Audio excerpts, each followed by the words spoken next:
सोमनाथ दत्ता जी पश्चिम बंगाल से। राधे राधे महाराज जी।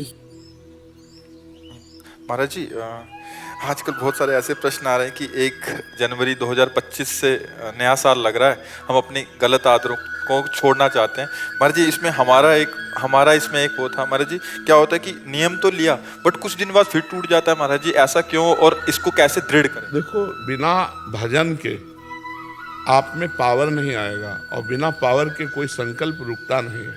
जैसे हम कसम खाई, संकल्प लिया, तो उसके लिए हमें पावर तो चाहिए, अध्यात्म बल, वो मिलेगा नाम जप से।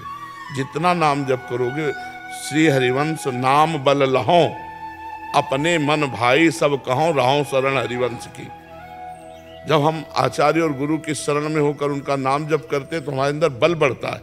आज से नहीं करूंगा तो नहीं करूंगा। अब बल नहीं, हमने कसम खाया और मन ललचा रहा है तो 2 दिन 4 दिन 10 दिन लड़ेंगे, इसके बाद फिर गिर जाएंगे। तो हमें लगता है अगला पैर यदि हम ठीक से जमा लें तो पिछला अपने आप उठ जाएगा, उसके लिए प्रयास नहीं करना पड़ेगा। तो हमें कसम खाने की जरूरत नहीं है, हमें नियम में आने की जरूरत है। हम इतने माला गुरु मंत्र जपेंगे, नाम जप करेंगे तो हमारे अंदर बल आएगा। उसी बल से, बिना भजन के बच्चा काम नहीं बनने वाला। पक्का मान लो, खूब अनुभव की बात कह रहा हूँ। जब भजन होगा तभी वो छूटेगा, नहीं तो नहीं छूटेगा। महाराज जी, मुझमें बहुत सारी कमियां थी। 1 साल पहले मैंने आपका सत्संग सुना और 1 साल पहले मैं वृंदावन आके आपका दर्शन किया, तो आपको देखने से और सुनने से लाइफ में बहुत सारी बदलाव आई। तो बस आज इसीलिए महाराज जी आए, साक्षात्कार आपका दर्शन करने से लाइफ में कितना बदलाव आएगा। भगवान की कृपा होती बच्चा, ये तो 5 भौतिक शरीर है, भगवान की शरण में है, बस बात उनकी है।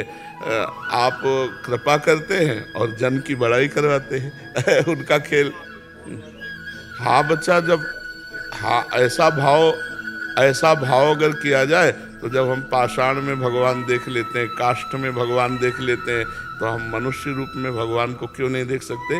और फिर भगवान स्वयं आदेश करते हैं, सातों सम महिमय जग देखा और मोते अधिक संत कर लेखा। मोते अधिक संत कर, मोरे मन प्रभु अस विश्वासा, राम ते अधिक राम कर दासा। महापुरुषों ने कहा हम अपने भाव लगा लें। एक संत एक गांव में गए तो भक्त की परीक्षा कि कौन भक्त है इस गांव में। तो सब लोग आए, महाराज भिक्षा पालो। तो उन्होंने कहा जो 100 यज्ञ करता है उसके हम 100 यज्ञ, बहुत बड़ी बात होती है। वो तो 100 यज्ञ करने वाला देवराजेंद्र की पदवी को प्राप्त होता है। गांव में कहा कि जो यज्ञ करेगा, 100 यज्ञ करेगा या करने वाला कर चुका है उसी, तो कोई प्रण नहीं ले सकता 100 यज्ञ की, बहुत दाम चाहिए, रुपया चाहिए यज्ञ के लिए।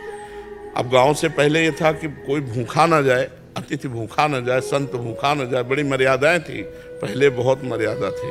आज चाहे जितना पापी हो, अगर अतिथि बनकर आ गया है दरवाजे पे तो उसका सम्मान किया जाता है। अतिथि देवो भव, पहले अतिथि देवो भव, कहीं कहीं मकान में भी लिखा होता था अतिथि देवो भव। तो वो संत बोले कि अगर कोई यज्ञ किए हो, तो एक नववधू थी, वो सत्संग जाया करती थी। उसने कहा हम महाराज को भोजन पवाएंगे। भोजन लेके गई तो महाराज ने देखा, बोले बच्चा तुम्हारी नई अवस्था है, अभी 100 यज्ञ कैसे कर लिए।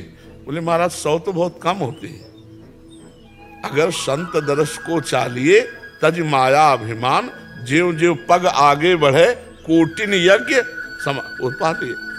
क्योंकि सत्संगी थी। अगर हम संत दर्शन के लिए अभिमान छोड़कर जाते हैं कि आज हमें भगवान के भक्त के दर्शन होंगे, तो एक एक कदम पर करोड़ करोड़ यज्ञ का फल कहा गया है।